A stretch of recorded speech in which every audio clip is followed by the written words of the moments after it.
The morning in Copenhagen was unusually cold, even for a city accustomed to long winters. A thin layer of mist hovered above the cobblestone streets, softening the sharp outlines of buildings and people, as if the city itself were holding its breath. Buses moved quietly through the roads, cyclists wrapped in scarves hurried past, and the pale northern sun struggled to rise behind heavy clouds. From the outside, everything appeared calm, orderly, and predictable. In this quiet European city lived Aisha Larsen, a 28-year-old Muslim woman. She was Danish by birth, fluent in the language and culture of her country, yet firmly rooted in her faith. Aisha was not a public figure, nor a political activist, nor someone seeking attention. She was an ordinary woman living an ordinary life, guided by values that many around her misunderstood. Aisha had embraced Islam several years earlier after a long personal journey. Her decision had not come from rebellion, nor from pressure, nor from marriage. It came from reflection, from questions about purpose, morality, and the meaning of compassion. In Islam, she found answers that resonated deeply with her conscience. Mercy toward the weak, responsibility toward others, and accountability before God. For her, faith was not a slogan. It was a way of living quietly and consistently. She worked at a community center that supported children from low-income and immigrant families. Her days were spent helping with basic care, organizing activities, and offering comfort to parents who struggled to find their place in a society that often viewed them as outsiders. She volunteered not because it made her feel important, but because she believed service was an obligation, not a favor. Living as a Muslim in Denmark had taught Aisha patience. She had learned that wearing the hijab, something she chose freely and proudly, made her visible in ways she could not control. Some people stared, some avoided her. Others spoke to her slowly, as if faith had diminished her intelligence. And occasionally there were comments, subtle, sharp, and unnecessary, about Islam, about women, about belonging. Yet Aisha carried herself with dignity. She did not argue in public spaces, nor did she attempt to justify her existence. She believed that character spoke louder than explanations. Her understanding of Islam was rooted in calmness and restraint. She knew that faith was tested not in comfort, but in moments of pressure. That morning, Aisha had left her apartment early. She was dressed modestly, her coat pulled tight against the cold, her scarf neatly arranged. She planned to run a few errands before heading to the community center. Nothing about the day suggested it would be different from any other. There were no signs, no warnings, no sense that a single moment would soon place her at the center of controversy and judgment. As she walked through a busy public area near a transit stop, she noticed people passing each other without acknowledgement, each absorbed in their own routines. It was the kind of place where suffering could exist unnoticed, hidden in plain sight. Aisha slowed her pace, not knowing why, only feeling an unexplained heaviness in her chest. She did not yet know that within minutes, she would be faced with a decision that would change her life. A decision that would expose the fragile distance between the values society claims to uphold and the reality of how those values are applied. A decision that would test whether mercy still had a place in a world governed by fear and misunderstanding. That cold morning in Copenhagen was not just the beginning of a day. It was the beginning of a trial, one that would reveal how costly compassion can become when filtered through prejudice, and how a single act of humanity can shake the foundations of comfort, law, and public opinion. Aisha had taken only a few steps past the transit stop when something made her pause. It was not a sound, not a cry, but a stillness that felt out of place amid the morning rush. People were moving quickly, coats brushing past one another, phones held to ears, eyes fixed forward, yet near the edge of the pavement, just beyond the shelter of the bus stop, something was wrong. She turned and saw them. A woman sat on the cold concrete, her back pressed weakly against a metal pole. Her head was lowered, strands of dark hair escaping from beneath a thin scarf that offered little protection against the wind. In her arms lay a small child, far too quiet for his age. At first glance, it looked like exhaustion. But as Aisha stepped closer, her heart tightened with alarm. The child was painfully thin. His cheeks were hollow, his lips dry and cracked. His eyes were half open, unfocused, as if the world had become too heavy for him to process. He did not cry. He barely moved. His small body rested against his mother's chest, limp and fragile, like a flame on the verge of going out. Aisha knelt instinctively, her shopping bag forgotten. She spoke gently, first in Danish, then in English when there was no response. The woman lifted her head with effort. Her face was pale, marked by hunger and fatigue. She spoke softly, broken English mixed with another accent, explaining that they had been staying temporarily with friends, that help had fallen through, that she had not eaten properly in days.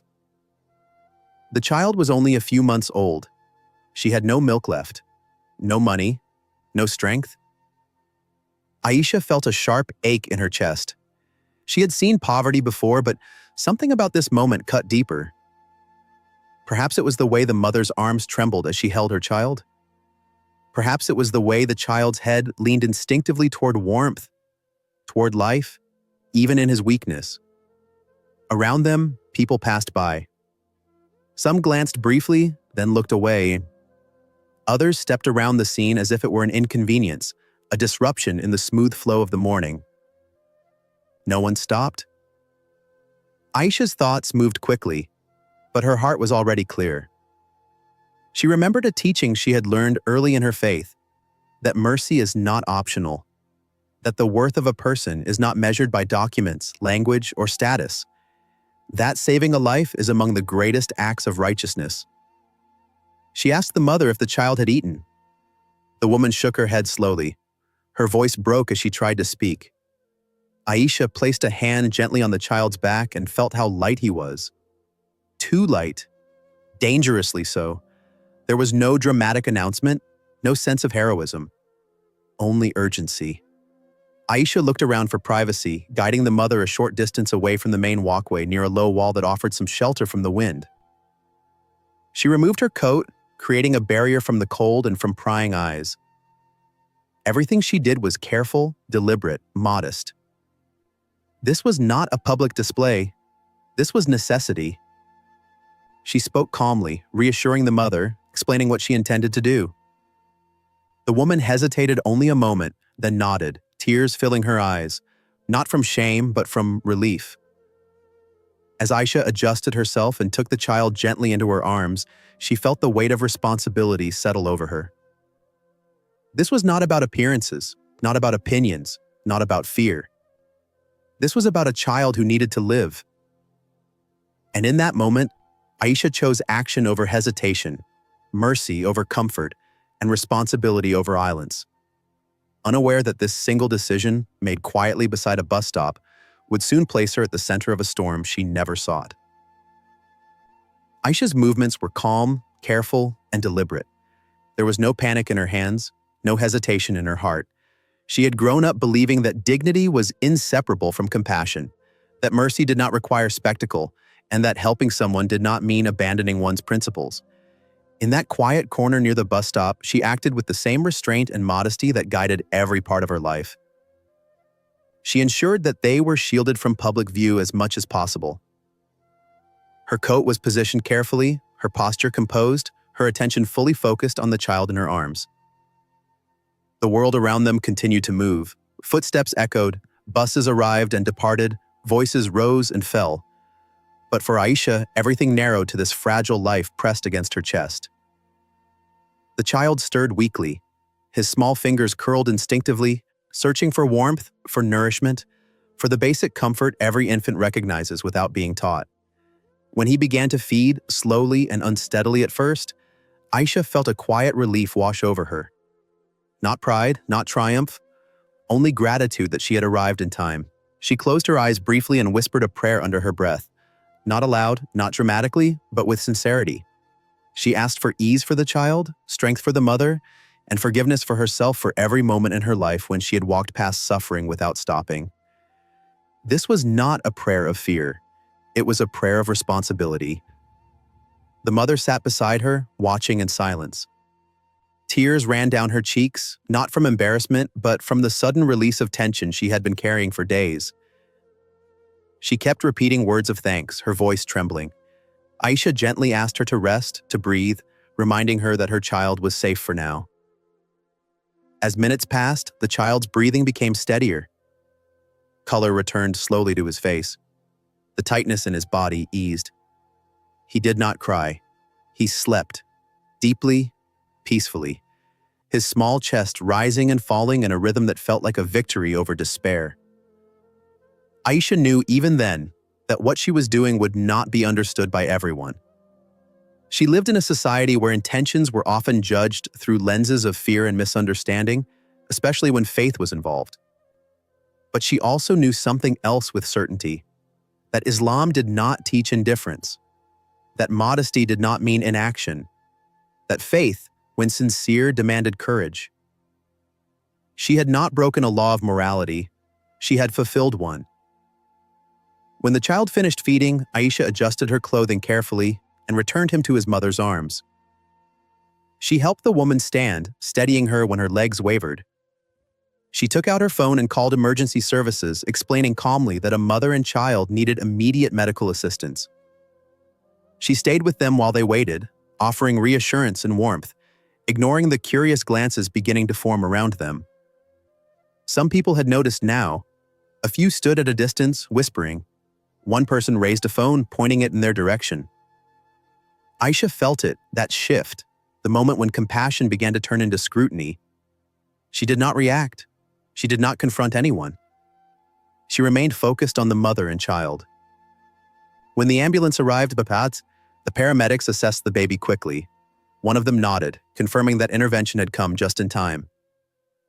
The mother was helped onto a stretcher, her grip on her child firm but calmer now. Before being taken away, she reached for Aisha's hand, holding it tightly. "I will never forget this," she said, her words heavy with emotion. Aisha squeezed her hand gently and replied, "You don't need to. Just take care of him." As the ambulance doors closed and the siren faded into the distance, Aisha stood alone again on the pavement. The cold returned, the noise returned, and with it, the weight of what had just happened. She did not know yet that someone had recorded the moment from afar. She did not know that a private act of mercy would soon be torn from its context and displayed to strangers. She only knew that she had done what her conscience demanded, and that, whatever followed, she would not regret choosing compassion with dignity. Aisha noticed the shift before she fully understood it. The air around her changed, not physically, but socially.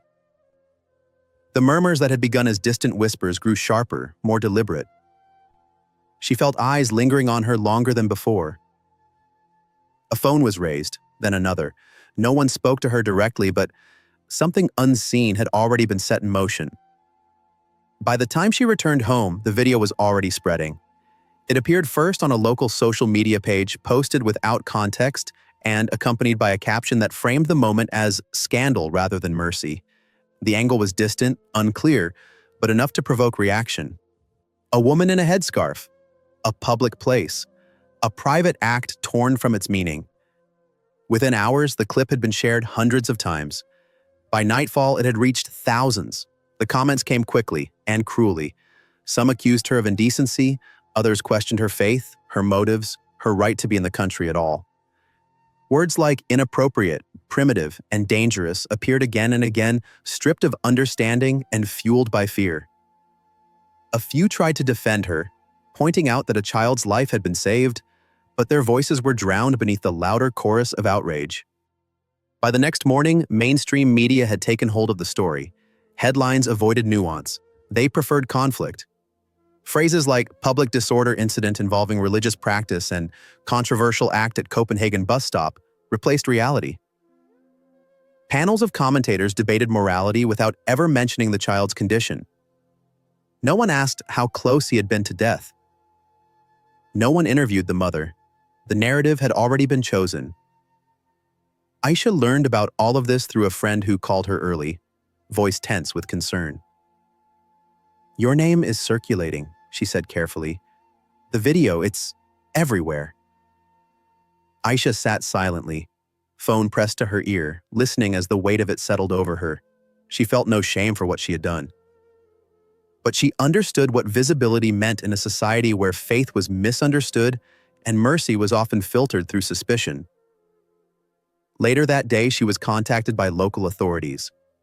The tone of the message was formal, detached. She was requested to present herself for questioning regarding an incident that had caused public concern. There was no accusation yet, but the implication was clear. Her actions were being examined not through the lens of necessity, but through regulation. When Aisha arrived at the municipal office, she was escorted into a small room with white walls and a single table. Two officials sat across from her. They asked her to explain what she had done, why she had done it, and whether she understood that her actions might be perceived as inappropriate in a public setting. Aisha answered calmly. She spoke clearly without defensiveness. She explained the child's condition, the mother's state, the urgency of the moment. She emphasized that she had acted discreetly, respectfully, and out of necessity, not defiance. One of the officials listened without expression. The other took notes, occasionally glancing up with a look that was difficult to read. When the questioning ended, Aisha was informed that the matter would be reviewed further. She was advised to refrain from public statements for her own protection. Outside, journalists waited. Cameras turned toward her as soon as she stepped into view. Questions were shouted, some neutral, some aggressive. Do you regret what you did? Was this a religious statement? Do you believe the law applies to you? Aisha did not respond. She lowered her gaze and walked past them, heart steady, steps measured. She knew that anything she said would be edited, reframed, or misunderstood. That evening, she sat alone in her apartment, the city lights glowing faintly through her window. Messages flooded her phone, some supportive, many hostile. Strangers debated her character as if it were public property. She opened her prayer mat and stood in quiet reflection. She understood now that the act of mercy she had performed in silence had entered a world that did not value silence. That the choice she made beside a bus stop was no longer hers alone. It had become a symbol, misinterpreted, dissected, and judged. And she also understood something else. The trial had only just begun. The days that followed were heavy with uncertainty. What had begun as a quiet act of compassion now unfolded into a formal process governed by rules, procedures, and unspoken assumptions. Aisha felt the shift clearly. She was no longer being asked what had happened, but whether she belonged. She received an official notice summoning her for further review. The language was careful, wrapped in neutrality, yet its meaning was unmistakable. Her conduct was being assessed under public order regulations, ethical guidelines, and social norms. None of these documents mentioned the condition of the child. None acknowledged the urgency of the situation that had driven her decision. Inside the administrative building, everything felt cold and precise. Glass walls, neutral colors, measured voices. Aisha sat across from a panel that included legal advisors and social representatives. They spoke of boundaries, of appropriateness, of how public spaces were governed by expectations meant to protect collective comfort. She listened patiently.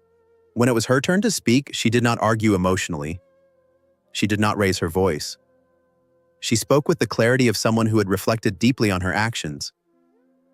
She explained that modesty in Islam is not passive, that dignity does not require ignoring suffering, that when a life is at risk, hesitation becomes a form of harm. One official asked her whether she believed her faith gave her permission to bypass social norms. Aisha answered calmly, "My faith gives me responsibility, not privilege. It teaches me that saving a life comes before comfort, mine or anyone else's." There was silence after that. Not agreement, but discomfort. She noticed how the discussion slowly shifted. The questions became less about the child and more about her visibility, about how her actions were perceived, about whether her identity had influenced public reaction. No one said the word Muslim directly, but it lingered in every pause. Aisha realized then that she was being evaluated through a different lens. Had the same act been performed by someone else, someone less visibly religious, someone whose faith did not provoke suspicion, it might have been framed as heroism.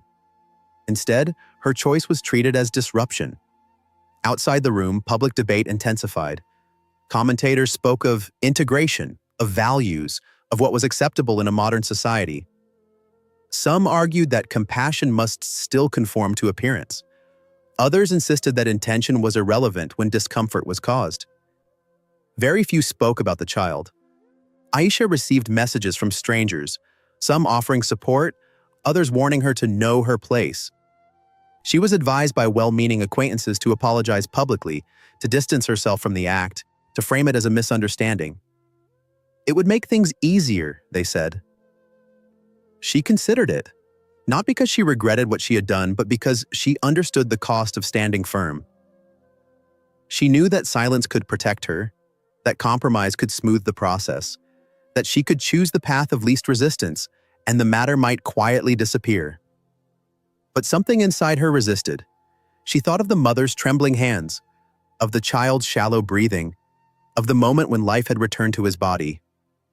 No statement, no apology crafted for comfort could change that truth. That evening, Aisha met with a legal advisor.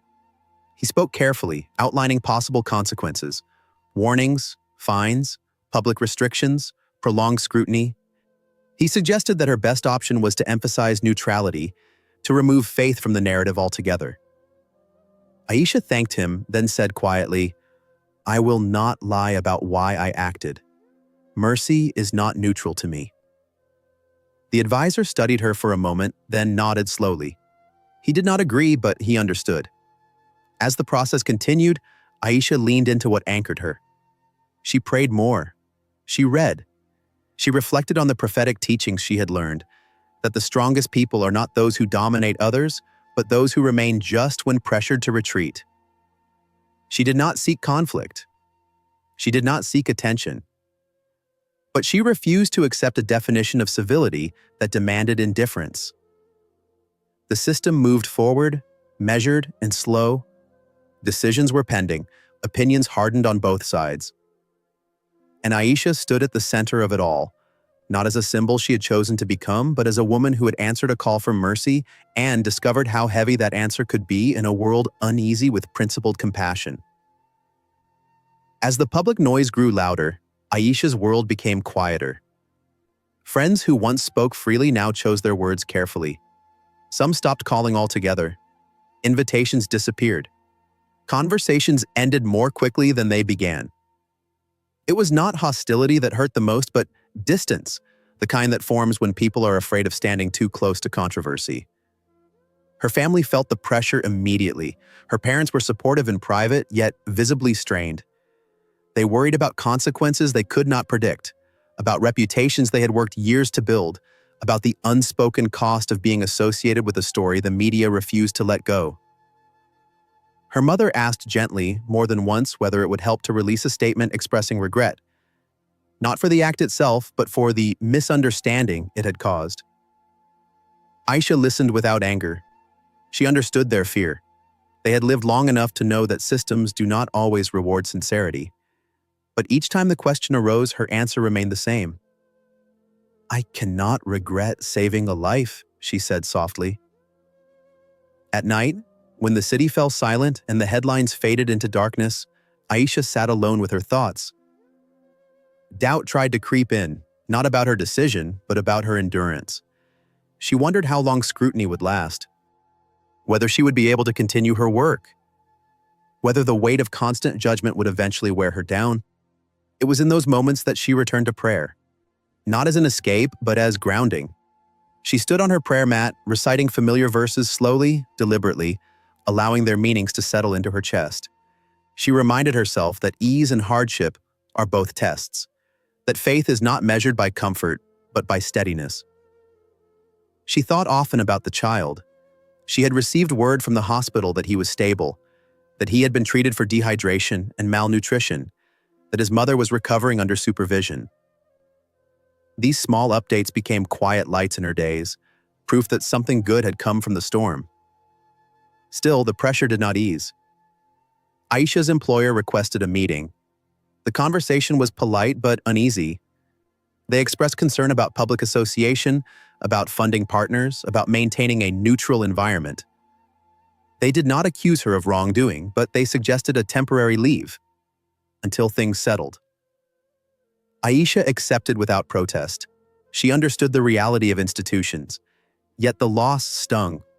Her work had been part of her identity, a place where she felt useful and grounded. Walking home that evening, she felt the weight of isolation settle deeper. She was not imprisoned, she was not fined, but she was being slowly edged out, made aware that principled action often comes with quiet consequences. Messages continued to arrive. Among the hostile words and threats, there were also notes of gratitude. Mothers, nurses, strangers who had seen the video and looked beyond it. People who wrote simply, "Thank you for reminding us what humanity looks like." Aisha saved those messages. She returned to them on difficult days. One evening, she met with a small group of women from her local mosque. They gathered not to plan protests or statements, but to sit together, to listen, to pray. No cameras, no slogans, just presence. One woman said, "You did what many believe in, but few dare to do." Aisha did not see herself as brave. She felt tired, she felt human, but she also felt anchored. She realized then that this trial was no longer just about one moment by a bus stop. It was about the cost of refusing to compartmentalize mercy. About what happens when faith is practiced openly in a world that prefers it invisible. She did not know how the legal process would end. She did not know whether her name would eventually fade from public debate. But she knew something else with clarity. She had acted according to conscience, not convenience. And whatever lay ahead, she would not abandon that ground. As she prepared for another night of uncertainty, Aisha whispered a simple prayer, asking not for victory, but for strength. Not for silence, but for patience. And not for escape, but for the ability to remain truthful, even if the truth continued to cost her. By the time the story reached its third week in the public eye, it had changed shape. What was once a single video clip had become a symbol, pulled in opposite directions by people who had never met Aisha and never would. To some, she represented disruption. To others, she represented conscience. And to Aisha herself, she remained simply what she had always been, a believer trying to live honestly. Requests for comment began to arrive through intermediaries. Journalists wanted interviews. Opinion platforms asked for essays. Advocacy groups, both religious and secular, sought to place her story within their own frameworks. Some wanted her to condemn the system. Others wanted her to downplay her faith entirely and present the act as purely humanitarian. Aisha declined most of them. She understood how easily stories could be reshaped, how quickly sincerity could be diluted into slogans. She did not want her actions turned into a battleground for ideologies. She believed that truth did not need amplification to remain true. Still, she felt a responsibility to speak, once clearly and with care. With the guidance of a trusted advisor, Aisha released a short public statement. It was calm and deliberate, written without accusation or defensiveness. She explained that her actions had not been a protest, nor a message, nor a rejection of law. They had been a response to immediate need. She emphasized that modesty and mercy are not opposites in Islam, but companions. That faith, when sincere, does not wait for permission to act humanely. "I did not seek to challenge society," she wrote. "I sought to answer a child." The response was immediate and divided. Some praised her restraint, noting the absence of anger in her words. Others criticized the statement for referencing religion at all, insisting that faith should remain private.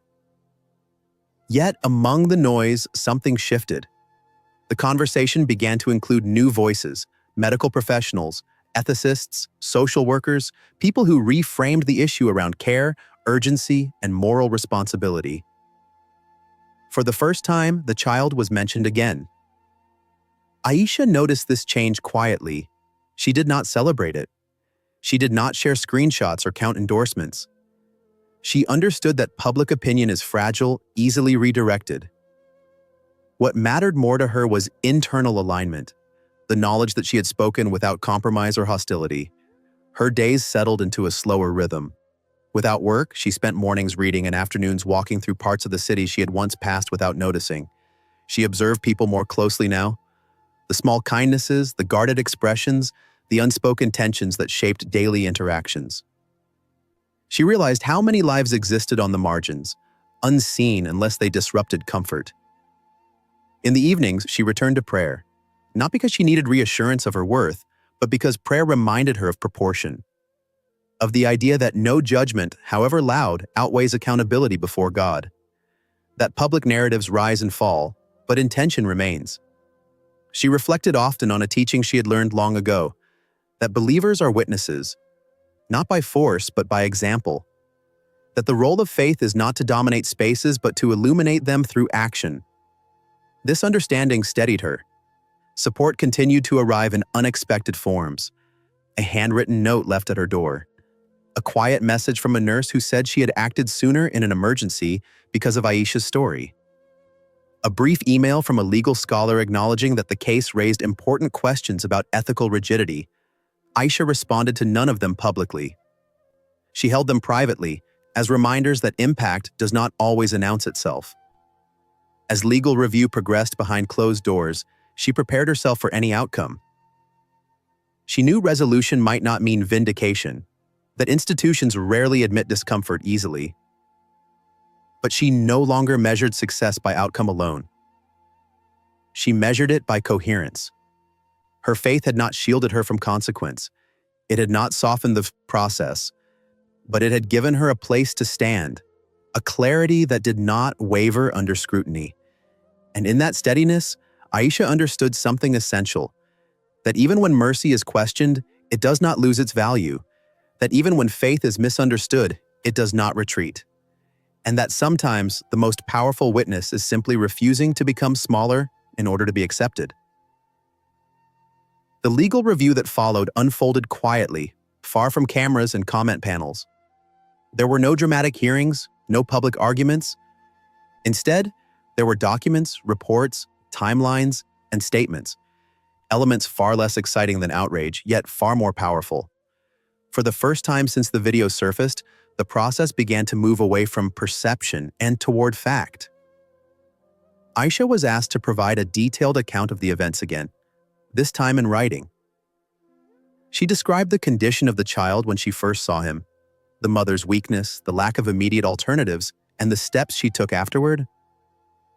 She included times, locations, and names where possible. There was no embellishment, no emotional appeal, just clarity.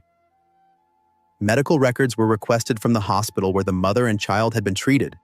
The attending physician confirmed that the child had been severely dehydrated and malnourished, and that immediate nutritional intervention had been necessary to stabilize him. In one brief but decisive line, the report stated that delay could have resulted in critical harm. That sentence changed the tone of everything. What had been framed as a question of propriety was now unmistakably a matter of urgency. The child had not been uncomfortable, he had been in danger. The mother was interviewed as well with the assistance of a translator. Her testimony was simple and unpolished. She explained how she had gone days without proper food, how her body had failed her, how she had been terrified that her child would die in her arms. When asked about Aisha, she did not speak of controversy or law. She spoke of relief. "She saw my son," she said quietly. "She did not look away." These words did not circulate publicly. They remained inside reports and transcripts. But they reached the people who mattered. Aisha noticed the shift in how officials addressed her. The questions softened. The tone became less guarded. Where there had once been emphasis on disruption, there was now acknowledgement of context. No one apologized. Systems rarely do. But something resembling respect began to surface. Outside, public debate slowed. The story lost momentum as outrage always does when it can no longer feed itself. New headlines replaced old ones. Attention moved on. Only those directly involved remained fully aware of what was still unfolding. For Aisha, this quieter phase was the hardest. There was no noise to resist, no visible opposition to respond to, only waiting. Waiting tested patience more than confrontation ever could. It required trust. Trust that truth, once introduced, would not vanish. During this time, Aisha reflected deeply on the nature of justice. She had grown up believing that fairness was immediate and visible. Experience was teaching her otherwise. Justice, she learned, often moves slowly, correcting itself in increments, shaped by persistence rather than spectacle. She continued her routines, morning walks, study, prayer, maintaining a sense of normalcy. She avoided searching her name online. She limited conversations about the case. She understood that obsession would drain her more than any ruling could. One afternoon, she received a call from her legal advisor. His voice was cautious, but there was something new beneath it: relief. "The review committee has acknowledged the medical necessity," he said. "They are reconsidering the framing of the incident." Aisha closed her eyes briefly, not in celebration, in gratitude. This did not mean everything was resolved. There were still procedures, still formal conclusions to be drawn. But the narrative had shifted. What had once been treated as a disruption was now being recognized as intervention. That night, Aisha prayed with a sense of quiet completion. Not because the outcome was guaranteed, but because she had done what she could without compromising herself. She had spoken truthfully. She had remained patient. She had not traded integrity for ease. She thought again of the child. Somewhere, he was recovering, growing stronger, unaware of the discussions his survival had sparked. His life had continued forward, untouched by headlines. That, she realized, was the point. No matter how the process ended, one fact would remain unchallenged. A life had been protected when it was most vulnerable. And no ruling, no delay, no discomfort could erase that reality. As the system prepared its conclusion, Aisha stood steady, no longer at the center of a storm, but at the threshold of something quieter and more enduring. The confirmation that mercy, even when questioned, leaves a mark that facts eventually defend. The conclusion did not arrive with announcements or headlines. There was no press conference, no apology issued on behalf of the institutions that had scrutinized Aisha so closely. Instead, the outcome came the way many truths do: quietly, almost cautiously, as if afraid to draw attention to itself. A formal letter was delivered to Aisha's apartment one gray afternoon. The envelope was plain, official, and unremarkable. She opened it slowly, her hand steady. Inside, the language was careful and restrained. The review committee acknowledged that her actions had taken place under medical necessity. It stated that no further legal or administrative action would be pursued. The matter, according to the document, was considered closed. There was no praise, no acknowledgement of courage. But there was also no penalty. Aisha set the letter down and sat in silence for a long moment. She did not feel triumph. She did not feel anger. What she felt most strongly was release, not from responsibility, but from uncertainty.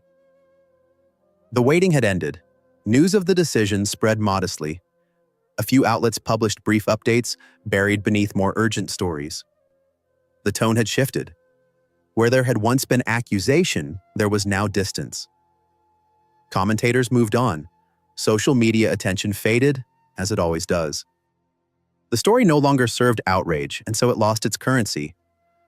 For Aisha, the end of public scrutiny did not immediately restore what had been disrupted. Her job remained uncertain. Relationships altered by fear did not automatically mend. Some doors stayed closed. Others reopened slowly, cautiously. She accepted this without resentment. She understood now that vindication does not always look like restoration. Sometimes it looks like clarity, the knowledge that one acted correctly, even if the cost lingers. One afternoon, she received an unexpected message. It was from the hospital social worker who had been assigned to the case. The message was brief, but meaningful. The child was continuing to recover. His weight had improved. His mother was receiving support services. They were stable.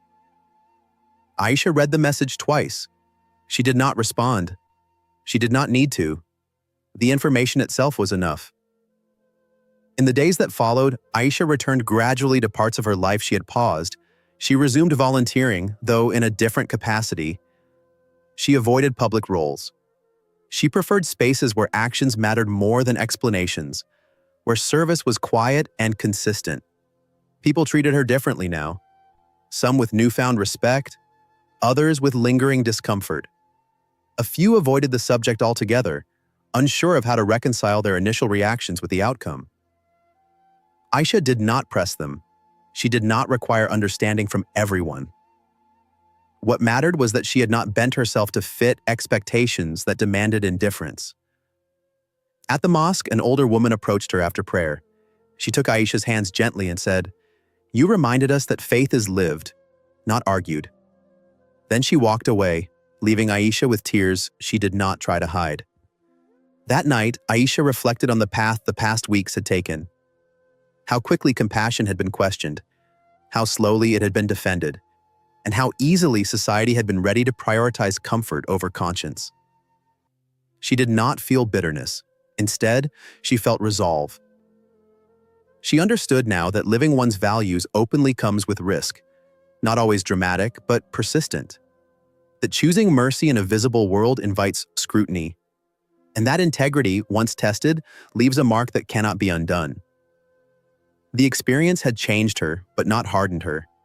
If anything, it had sharpened her sense of responsibility. She knew that there would be other moments in life when silence would be easier, when walking away would cost less, when compassion would again demand something tangible, and she knew what she would choose. As the city returned fully to its routines, Aisha blended back into its rhythm. She was no longer at the center of attention. She was simply a woman walking through familiar streets, carrying with her the quiet knowledge that, when faced with a moment that mattered, she had answered it honestly. Not everyone would remember her name. Not everyone would understand her choice. But one child would live. And for Aisha, that truth remained sufficient, steady, unshaken, and deeply aligned with the faith that had guided her from the very beginning. Life did not return to what it had been before. Aisha never expected it to. Some moments, once lived, permanently alter the way the world is seen. They become reference points, quiet lines dividing before and after. What changed most was not her surroundings, but her understanding of herself and of faith lived in the open. In the weeks that followed the conclusion of the case, Aisha began to notice how easily societies forget. New controversies replaced old ones, new names trended, new opinions formed. The moment that had once defined her public existence dissolved into the background noise of daily life. And yet, for her, it remained vivid, not as a wound, but as a lesson. She learned that faith is not proven in isolation. It is tested where comfort ends. She learned that mercy, when practiced sincerely, does not always receive applause.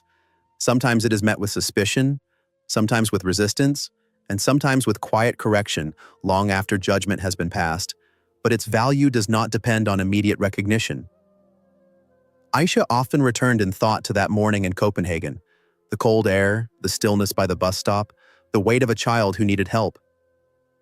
She remembered how instinct had guided her before reason could interfere, how conscience had spoken clearly when calculation would have delayed her. That clarity, she realized, was a gift. Her faith had not made her fearless. It had made her responsible. She continued her life without seeking platforms or symbols. She chose work that kept her close to people rather than debates. She mentored quietly. She served without documentation. She understood now that not every good deed must be visible, and not every trial must be explained. Occasionally, someone would recognize her. A look held a moment longer, a hesitant question, a careful nod. She met these interactions with gentleness, neither denying nor amplifying the past. She did not need validation from strangers. She carried her certainty within. In her prayers, Aisha asked for one thing more than any other: to remain sincere. She feared not opposition, but complacency, not scrutiny, but numbness. She asked to always recognize the moments that mattered, the moments when action was required, not commentary. She thought, too, of the child whose life had intersected with hers so briefly, yet so decisively. Somewhere he was growing, learning to walk, learning to speak. He would never know the details of the discussions his survival had provoked. He would simply live. And that was enough. Faith, Aisha understood, is not about being right in the eyes of people. It is about being accountable before God. It is about choosing what preserves dignity, yours and others, even when doing so invites misunderstanding. It is about standing firm without becoming rigid, and acting with mercy without needing permission. Her story did not end with a verdict or a headline. It ended the way many meaningful stories do, with continuity. With a life carried forward, shaped quietly by a decision made when no one else stepped forward. Aisha walked through her city now with a deeper awareness. She saw how easily suffering could blend into the landscape, how often help required interruption, and how courage did not always announce itself. It often appeared as a simple refusal to look away. She knew that the world would continue to test those who live their values openly, that faith, when practiced sincerely, would always challenge comfort. But she also knew that this challenge was not a burden, it was a trust. And so, when she was asked once, long after the noise had faded, whether she would make the same choice again, Aisha answered without hesitation. "Yes," she said, "because mercy is not something I can delay." That was what remained. Not controversy, not judgment, but a quiet certainty, rooted in faith, guided by conscience, and proven not by words, but by a moment when a life needed saving and someone chose to act.